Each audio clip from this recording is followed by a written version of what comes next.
ॐ गुरोर्मध्ये स्थिता माता मातृमध्ये स्थितो गुरु गुरुर्माता नमस्ते अस्तु मातृगुरुं नमाम्यहम्।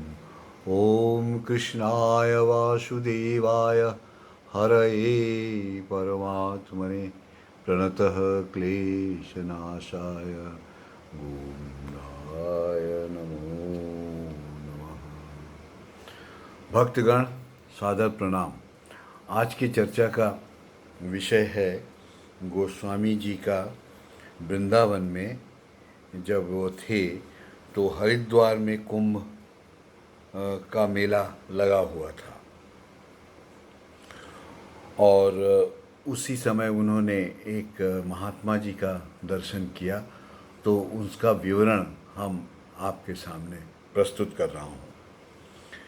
जिस वर्ष चैत्र महीने में हरिद्वार में कुंभ मेला लगता है, उसी वर्ष माघ फागुन माह में वैष्णव संप्रदाय के महात्मा जन श्री वृंदावन में एक माह आकर रहते हैं।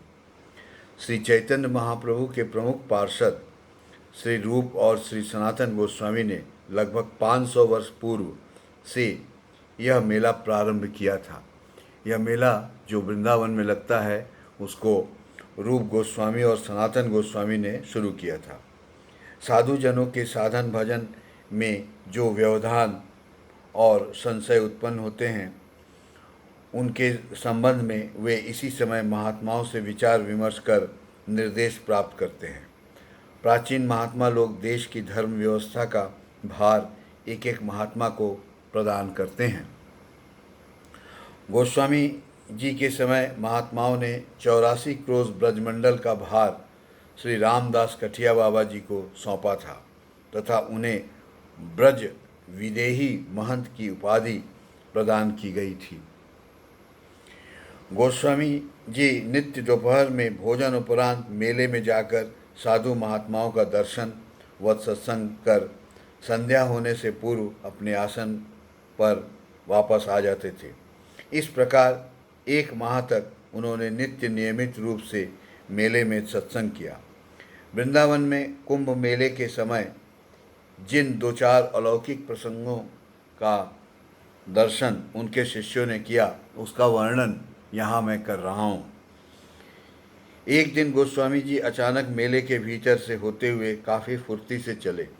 अन्य दिनों में जाते समय वे साधु महात्माओं को यथा योग्य प्रणाम आदि करते हुए जाते थे, पर उस दिन वे कहीं भी न रुककर निर्जन स्थान पर एक महात्मा जी के पास पहुँचे। महात्मा जी प्रसन्न मन से कुछ भक्तों के साथ धर्म चर्चा कर रहे थे। गोस्वामी जी जाकर अभिवादन कर वहीं बैठ गए। बीच में अवसर मिलते ही गोस्वामी जी ने पूछा, महाराज आज आपने प्रसाद प्राप्त किया या नहीं? उनसे पूछने पर पता चला कि 7 दिन से वे निराहार हैं। लोगों से प्रसन्नता पूर्वक इस प्रकार उन्हें बात करते देखकर सब लोग दंग रह गए। गोस्वामी जी ने तुरंत उनके भोजन की व्यवस्था दी। महात्मा जी ने आकाश वृत्ति का व्रत लिया था, इस कारण कभी किसी से कुछ भी नहीं मांगते थे। दूसरी घटना, वृंदावन में एक साधु ने गोस्वामी जी के निकट आकर कहा कि अपने गुरु जी के निर्देश से वे रोज़ 12 साधुओं को भोजन करवाते हैं। भोजन के लिए आवश्यक अर्थ वे स्वर्ण बनाकर प्राप्त कर लेते हैं। उन्होंने बताया कि वे जरा सा तांबा लेकर उसमें एक प्रकार से पत्ते का रस मिलाकर अग्नि में डाल देते हैं। 5-7 मिनट में वह तांबा स्वर्ण बन जाता है। गोस्वामी जी के समक्ष उन्होंने तांबा से स्वर्ण बनाकर दिखाया। उन्होंने यह विद्या गोस्वामी जी को सिखा देने की इच्छा व्यक्त की, पर गोस्वामी जी ने कहा कि यह सब सीखने की मेरी तनिक आवश्यकता नहीं है। आप यह विद्या जानते हैं, इसलिए आपके पीछे सर्वदा इतने लोग लगे रहते हैं। इस उत्पात को सीखने की क्या ज़रूरत है? बाद में गोस्वामी जी ने अपने शिष्यों से कहा, उन्होंने जिस रीति से सोना बनाकर दिखाया वह बहुत ही सहज है, ऐसी और कहीं नहीं देखी है। यह सब नहीं सीखनी चाहिए। इस झंझटों के सीखने से मनुष्य को सर्वदा तरह तरह के उत्पातों व कष्ट का सामना करना पड़ता है। अब गोस्वामी जी कह रहे हैं कि असल धर्म क्या है। धर्म कर्म सब नष्ट हो जाता है। जो लोग भगवान की कृपा प्राप्त करना चाहते हैं उन लोगों के लिए यह सब बड़े भारी प्रलोभन हैं। इन प्रलोभनों के उपस्थित होने पर घृणापूर्वक उन्हें अस्वीकार कर देना चाहिए। इन सबों का ज़रूरत नहीं है। ये सब साधक गणों के जीवन में उत्पात मचाने के लिए है। विषय विषय से दूर रहना ही अच्छा है और संकीर्तन करना उससे और अच्छा है। तो आइए हम लोग थोड़ा हरिनाम संकीर्तन करें। हरे कृष्णा कृष्ण कृष्ण हरे हरे, हरे राम राम राम हरे हरे।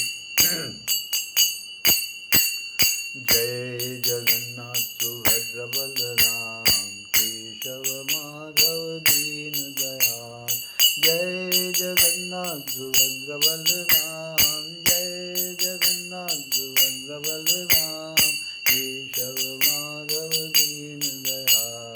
श्री राम जय जय राम, श्री राम जय जय राम। जय सिया राम जय हनुमान, संकट मोचन कृपा निधान। जय सिया राम जय हनुमान, जय सिया राम जय हनुमान, संकट मोचन कृपा निधान।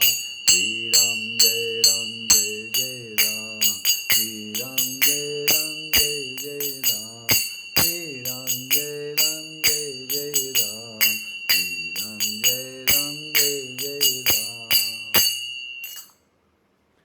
आइए गोस्वामी जी का एक विशेष उपदेश जो कि हम लोगों के लिए जीवन में आगे बढ़ने के लिए बहुत आवश्यक है उसका श्रवण करें।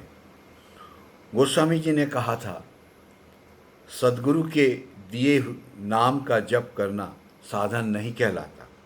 सद्गुरु जिस नाम का उपदेश देते हैं वह नाम गुरु शक्ति के प्रभाव से अपने आप अनंत काल तक चलता रहेगा। सभी विषयों में चंचलता को छोड़कर अत्यंत धैर्य के साथ विचार करके समस्त कार्य को करते रहना ही वास्तविक साधन है। वास्तविक साधन चंचलता को त्याग करना है एवं धैर्य के साथ साधन करना है।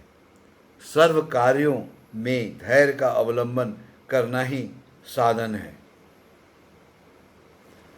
जय श्री राम।